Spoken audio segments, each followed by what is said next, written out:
Hello, bit windswept, tad windy out there, bit cold and out and about, and the only option to me was to go to Costa for a hot drink, and I've not been a customer there for nearly a month since they took part in the Arla Frankenstein milk experiment. Anyway, I had a free drink on my app, so I thought at least I'm not actually spending my own money. And you go in there, excuse me, and the only option obviously is one, take part in the Arla BoVaer milk experiment, because this is the trials. They've got no data on the impacts of this chemical being put into the food supply chain through cows, again, who have no choice but to eat this stuff. So if you don't want to take part in that trial, then you're then forced to take non-dairy alternatives, which we know is an aim for many, is to take people off dairy and meat and onto non-natural, non-animal sourced products. And I end up, there's a big queue, and I just thought, oh God, right, I'll have a coconut milk, Terry's chocolate orange, hot chocolate. And what people also don't know is the processing of these milks is way worse, way more energy intensive to produce these coconut, oat milk, soya milks than it is to just have some milk from a local dairy. And they are also really unhealthy when you look at the sugar content and the extra stuff added to it. Anyway, I had one sip. I've got it here. I mean, literally one sip. I've hardly touched it. And it's vile. It just smells so fake. And it just tastes disgusting. So I'm glad I didn't spend any money on it, because, well, I would have taken it back. But I never ever will spend another £1 in Costa so long as they continue to not give people a proper choice.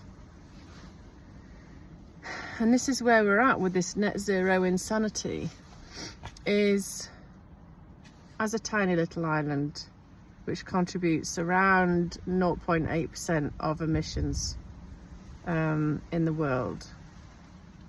If we sank tomorrow, which could be likely with the way it's going in this country, it would make no difference to the world's climate. None. Wouldn't make a jot of difference.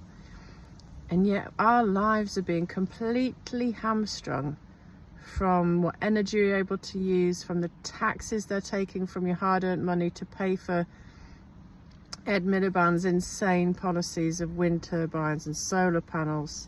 It's very windy today. That could probably destroy some more. We saw the biggest solar farm in Wales get destroyed by a very average gale.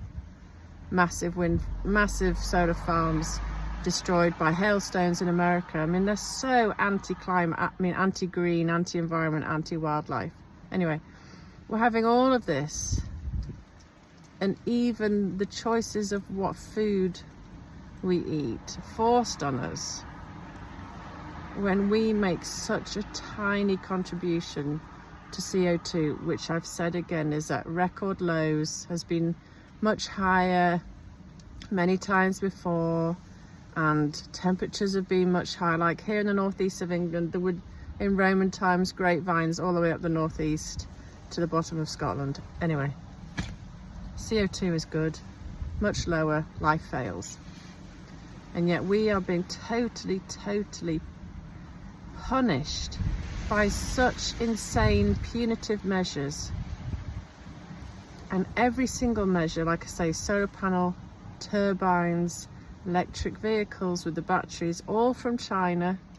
It's the only people who are benefiting from this madness, who say they're going to look at 2050 for net zero, or is it even net zero or just less than what they do? They have no intention, in my opinion. It's a joke. By then they'll have seen people like the UK destroy themselves, and they'll have made an absolute fortune off our gullibility and insane need to be virtuous again. And they'll go, yeah, didn't work so well for you guys, so we're not going to do that. And we are just bankrupting ourselves and destroying every industry for nothing. Literally for nothing. All I want is a normal hot chocolate. We can't even have that right now. Meanwhile, China's probably built another coal station during this time I've been talking. So yeah, any aliens out there, beam me up, Scotty.